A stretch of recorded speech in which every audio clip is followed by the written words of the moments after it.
aqui no Mundo e Nós Mesmos já falamos bastante como diferentes culturas contribuíram para o que o Brasil é hoje, não é mesmo? É verdade, já falamos de muitas influências da cultura indígena, africana, portuguesa e até de alguns povos do Oriente Médio, como os árabes, por exemplo. E falando de Oriente Médio, tem um povo dessa região que foi muito importante para a formação da cultura brasileira e também de muitos outros países. Você sabe de quem eu tô falando, não é, Emerson? Mas é claro, Ana, você está falando dos judeus. Apesar de falarmos tão pouco deles, temos pelo menos uns 120 mil judeus no Brasil, além de termos herdado tanta coisa deles. Mas para entender melhor essa história, assista o vídeo até o final.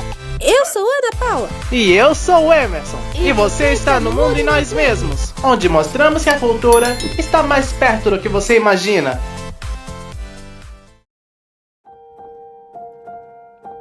Bom, o povo judeu, também chamado de hebreu, sempre foi bastante numeroso, apesar de muito perseguido ao longo da história. Eles procuravam viver pacificamente em sua terra, Israel, tendo uma sociedade que girava em torno de sua crença, o judaísmo. Mas, depois de uma série de conflitos, eles acabaram sendo dominados pelos gregos e pelos romanos, mas nunca aceitaram de verdade a dominação. E isso piorou muito depois que as cobranças de tributos ficaram enormes, sem falar da violência dos governadores e soldados romanos. Tudo isso levou os judeus a se revoltarem e chegarem até a fazerem conflitos armados. Mas no final das contas, os judeus saíram perdendo, já que o exército romano era muito mais forte e mais organizado. E como se não bastasse, Ana, eles foram expulsos de Israel. Tiveram que fugir e se instalar em outros países para sobreviver. Mas isso também era complicado, porque muitos povos não gostavam deles. Uma das regiões para a qual muitos fugiram foi a Europa, e lá eles tiveram ainda mais problemas.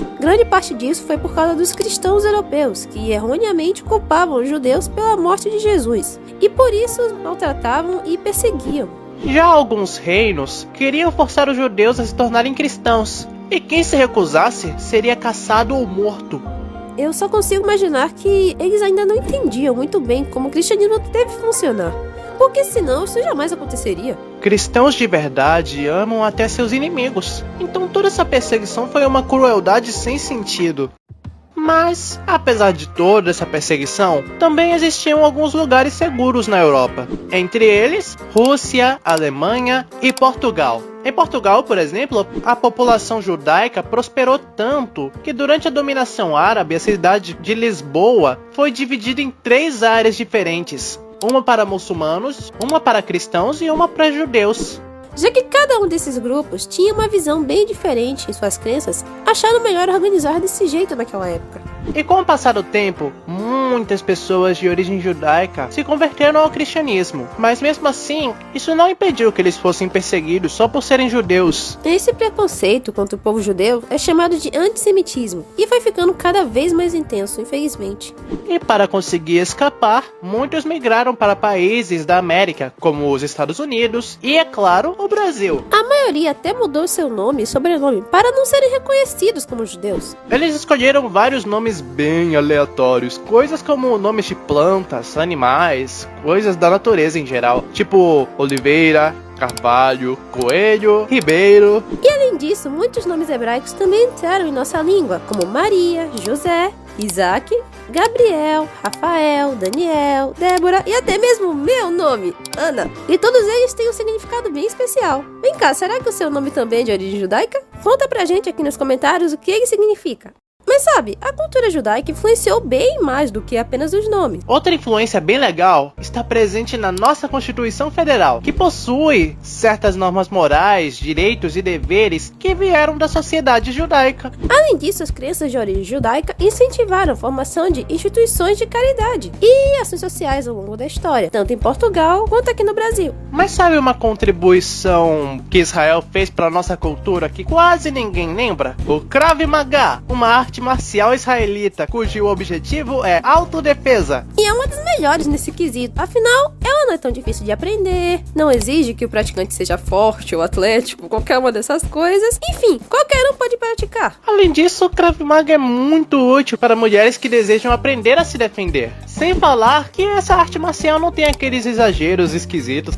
Ei, Israel não é o único país com arte marcial inusitada não, viu? É verdade, Ana. O Brasil é mundialmente conhecido pela capoeira, que diferente do que muitos pensam, é sim uma luta, e das mais intensas. E o mais legal é que ela foi criada a partir de técnicas da cultura africana. Ou será que não foi? Você vai entender melhor o que estamos falando depois de ver nosso vídeo sobre a real origem da capoeira. Clica no card que tá aparecendo aqui em cima.